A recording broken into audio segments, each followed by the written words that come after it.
Welcome back to English Mastery Podcast, everyone. I'm Vey, and I'm here with James. Today, we're diving into something that honestly frustrates so many English learners. James, have you ever had that moment where you're saying all the right English words, your grammar's perfect, your vocabulary's on point, but people just aren't getting you? Or even worse, you accidentally offend someone without even realizing what went wrong? It's like you're speaking a different language even though you're speaking English. The truth is, mastering English isn't just about grammar rules and vocabulary lists. There are these hidden cultural codes woven into every single conversation. And if you don't understand them, you can sound technically correct, but culturally, well, completely off. Today, we're unlocking those mysterious cultural nuances that textbooks never teach you. This is about transforming your English from functionally correct to culturally fluent. Ready to crack the code?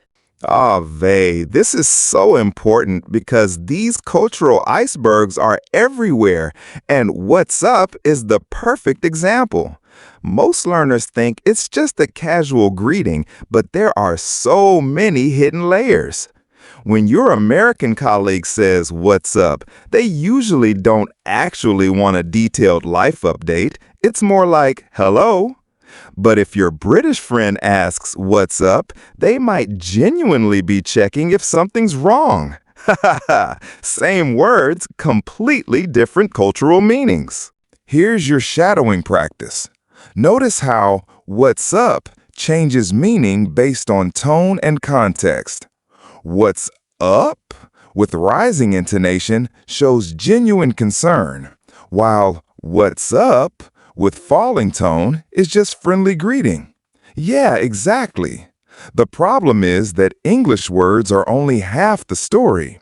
Cultural context is the other half, and it's often completely invisible to learners.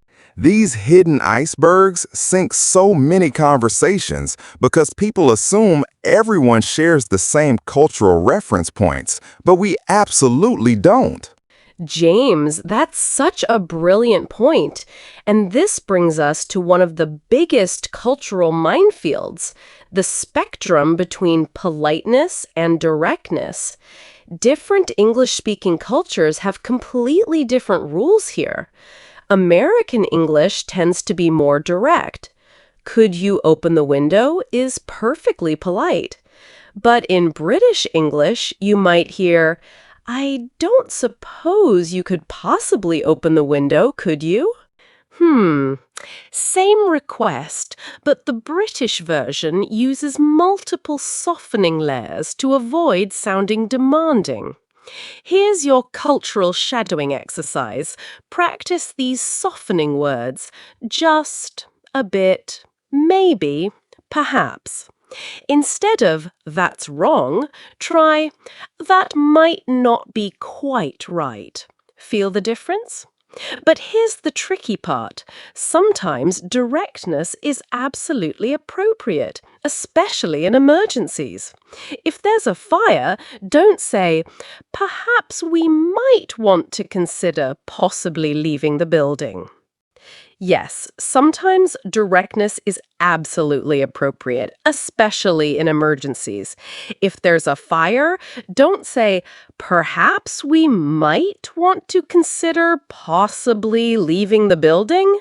Just say, "We need to leave now." Understanding when to be direct versus when to soften your language, that's pure cultural intelligence right there. Exactly, Vey. And nothing trips up English learners more than humor and sarcasm. These are like advanced level cultural puzzles. English humor often relies on shared cultural references, irony, and this subtle understanding of what's normal versus what's absurd.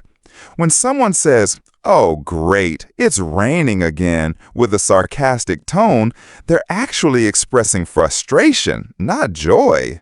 But here's the danger. Sarcasm is incredibly easy to misinterpret, especially if you miss those subtle cues like tone, facial expressions, or situational context. Here's a shadowing exercise for detecting sarcasm. Listen for exaggerated emphasis or contrast between words and situation. Perfect timing when something goes wrong is clearly sarcastic, but perfect timing when something goes right is genuinely enthusiastic. The cultural understanding needed to get English humor goes way beyond language. It requires knowing social norms, common experiences, and even historical references. My advice? When in doubt, smile politely and observe how others react. You'll start picking up these patterns naturally over time. James, that's so true. And let's talk about something that creates massive cultural confusion: giving and receiving feedback, compliments and criticism. This is where cultural differences become really obvious. In many cultures, direct feedback is normal and expected, but in English-speaking contexts, we often use what's called the sandwich method: positive comment, constructive criticism, then another positive comment. So instead of saying, "Your presentation was confusing," you might hear, "Great effort on the research, though the structure could be clearer, but your passion really came through." See how much softer that feels? And here's something that confuses everyone: understated praise. When a British person says, "Not bad," that might actually be high praise. Or "quite good" could mean excellent. Here's your cultural shadowing practice. That's actually really impressive. Notice how "actually" adds surprise and makes the compliment stronger? Yeah, exactly. And responding gracefully to compliments varies hugely by culture.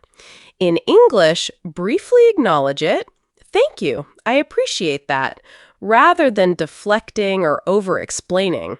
These subtle feedback patterns determine whether you sound culturally fluent or culturally confused, and mastering them transforms every professional and social interaction you'll ever have. That's absolutely perfect, Vey.